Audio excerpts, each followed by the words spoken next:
En fait, déjà, je pense qu'il y a eu un avant l'entrée en foyer de vie et un après, parce qu'effectivement, aujourd'hui, Elisa, elle est quand même, comme je disais tout à l'heure, elle passe beaucoup de temps au foyer.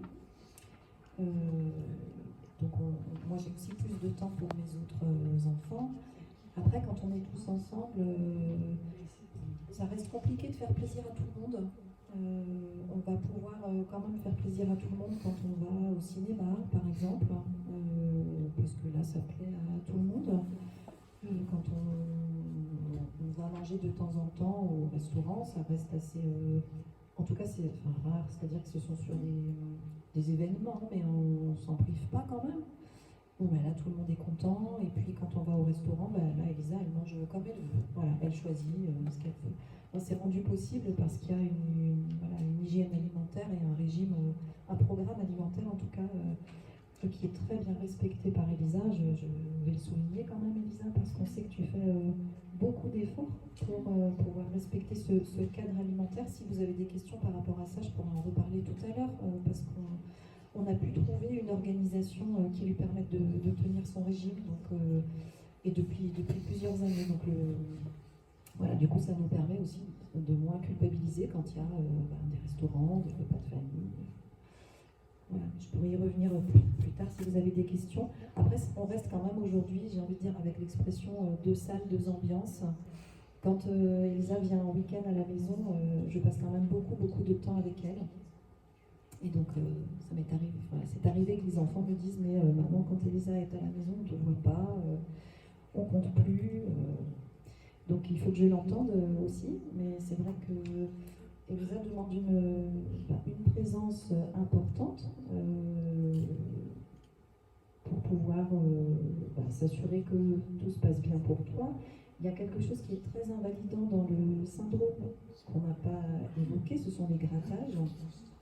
Et donc la raison aussi pour laquelle je passe beaucoup de temps avec elle le week-end quand elle est à la maison, c'est que ma présence lui permet de limiter les grattages. C'est-à-dire que je suis toujours à m'assurer quand elle est en train de lire un livre, quand elle fait un petit jeu, voilà, quand elle est restée seule pendant une demi-heure, je retourne systématiquement la voir, ou je l'appelle en lui disant « Elisa, ça va? Qu'est-ce que tu fais ?»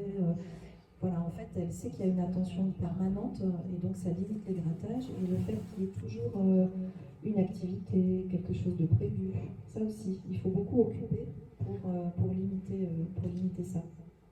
Parce qu'après les grattages, ça s'aggrave, ça fait des infections, c'est compliqué. Donc ça, c'est vraiment quelque chose qui est très pesant dans le syndrome. J'aimerais bien qu'on arrive à trouver, sur le plan médical, quelque chose qui puisse atténuer les grattages. Et donc, les astuces pour permettre la qualité de vie au quotidien, c'est aussi, je pense, de garder du temps pour mes autres enfants, d'organiser des temps de vacances avec eux. Donc là, on est parti au ski récemment. Elisa était au foyer. Tu savais qu'on était au ski. Mais aujourd'hui, je l'assume mieux qu'il y a quelques années, de pouvoir partir en vacances avec vous, par exemple, sans Elisa. Mais parce que à d'autres moments, je pars en vacances avec elle, ça, on n'en a pas parlé. Ça fait 4 ans maintenant que chaque été, je pars avec elle 3 jours. C'est pas très long, hein, mais en fait, Elisa, ça lui suffit. Et donc, puis les temps de vacances, je travaille, hein, donc c'est pas non plus extensible. Donc je prends des vacances pour moi avec voilà, le reste de la famille qui sont des vacances plus reposantes, où on peut tous se retrouver. Et je pars en plus avec Elisa, je garde quelques jours, rien que pour toi Elisa. On part à l'hôtel et on fait le tour, on décide d'aller...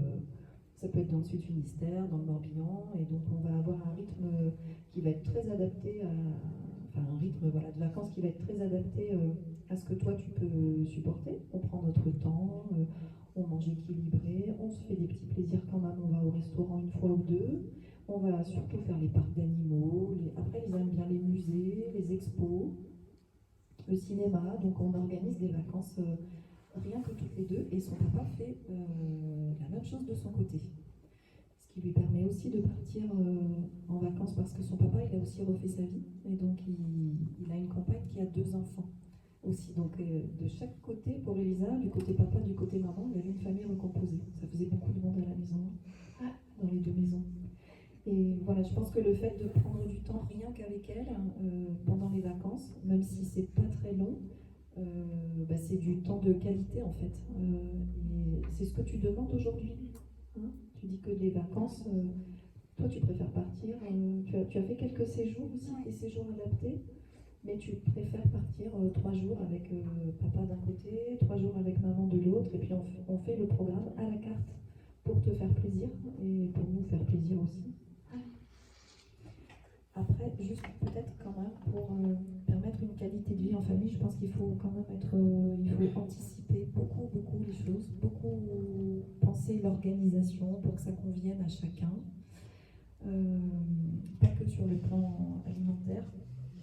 Pour qu'il y ait une qualité de vie en famille, il faut qu'Elisa soit bien psychiquement. Quand Elisa est bien psychiquement, le reste, ça roule. Voilà, donc ça reste quand même une priorité pour la qualité de vie en famille.